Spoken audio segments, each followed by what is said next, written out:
I have another comment here, very interesting from Alex Zabala, and this led me to the next topic. And he say, Alex Zabala, what impressed me most about Kerry is the ability to see the changes in the technology market for the next 10 years. He's always ahead of our time.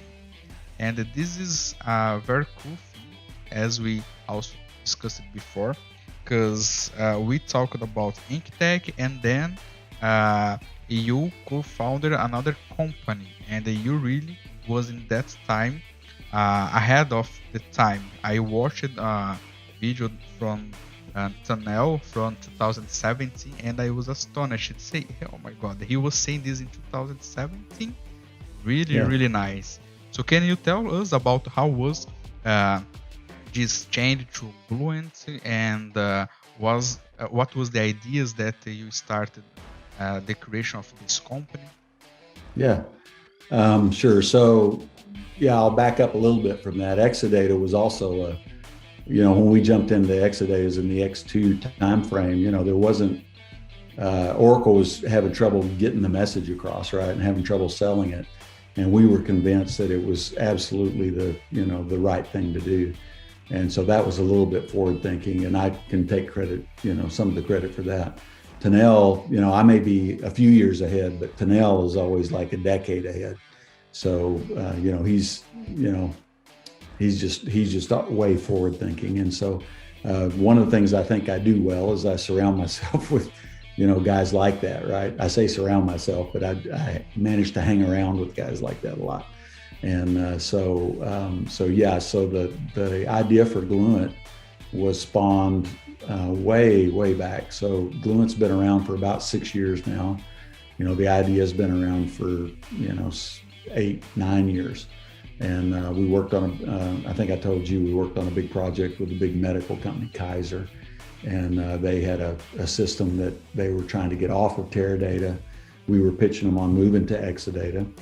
And their system cost them, word on the street was about $40 million a year just in maintenance and support on the Teradata side. So we showed them in a lengthy pilot a way to get to not just equivalent performance, but over 1,000x better performance across a really wide range of SQL.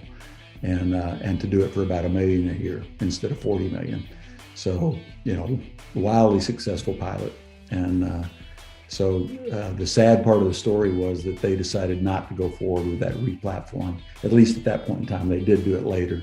But at that point in time, even though they were going to save almost $120 million in 3 years, by their calculation, it was going to cost more than that to rewrite this application, big complex application that ran pretty much all of their business. And so that was the point, again, 8 or 9 years ago, where we really started thinking seriously about, is there a way for us to do this re-platforming kind of an exercise, but without rewriting the applications, without rewriting the SQL. And so Tanel was, very much on the front of that. Of course, Hadoop at that point was the main distributed database that we had access to. Exadata was starting to, come into vogue as well, but it's sort of a hybrid, not a real true distributed database. But anyway, so that's when we really started thinking seriously about it. And so, yeah, fast forward, we're now to the point where it's very generally accepted, right? When we talk to people now, 6 years ago when we started Gluent, we had the idea, we had a very early version of the product. And we were having to convince people that a data lake was even a good idea. They hadn't even come around to that yet. And so it was like sell the idea of a data lake, sell the idea of Hadoop, get that installed before we could even start talking about selling our own product, which is a virtualization layer between Oracle and a distributed backend like Hadoop. And so, so again, we were way ahead of the market. But the good news is, that gave us, 5 or 6 years to build a really functional product. So that now, when everybody realizes, hey, I want to be in the cloud and I want to be on some distributed database like BigQuery or Redshift or Synapse or Snowflake, something like that, I want to get there, but I have this pain of, this huge amount of money I have to spend to get there to rewrite my applications. So we have a product that, that changes those whole dynamics so that you can get there in a matter of a couple of months instead of a year or two to rewrite. And then you can take as much time as you want to rewrite if you completely want to get away from Oracle.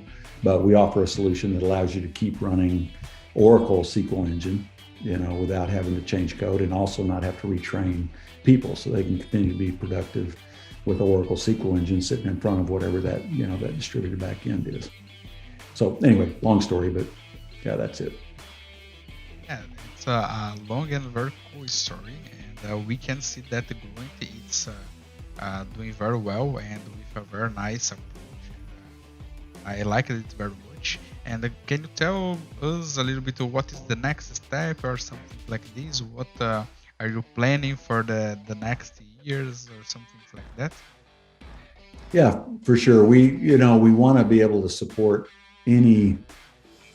Number one, we're just Oracle right now, and that's because of market share, right? Oracle has the biggest bunch of the market share, and so that's our background. So that was a good place to start because we know a lot of customers in that space. We have a decent reputation in that space, but there's other platforms like Teradata, DB2, Netezza, some of these other platforms that we believe we can expand to. Teradata, obviously a big one, and that we're working on already.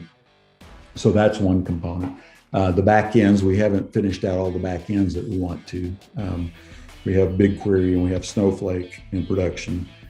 Synapse is in the works, and Redshift and Athena are both. We have prototypes of that, but we're not really, heads down on that yet. But we need those offerings to be fleshed out. So that's sort of a general what we're doing now.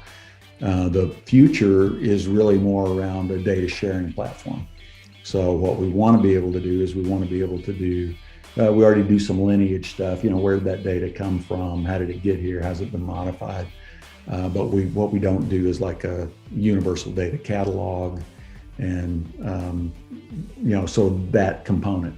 And so there's a lot of space there for machine learning, AI kind of techniques to be able to identify, hey, these data types are the same. If I've got a phone number, there's a phone number in 80 different systems. Those all look like phone numbers. That should be coalesced on one definition of that, and it should be the same. So all that metadata management or, data catalog sort of thing is a component of it. Data lineage is definitely a big component of it as well. So that, is part of the future that comes up.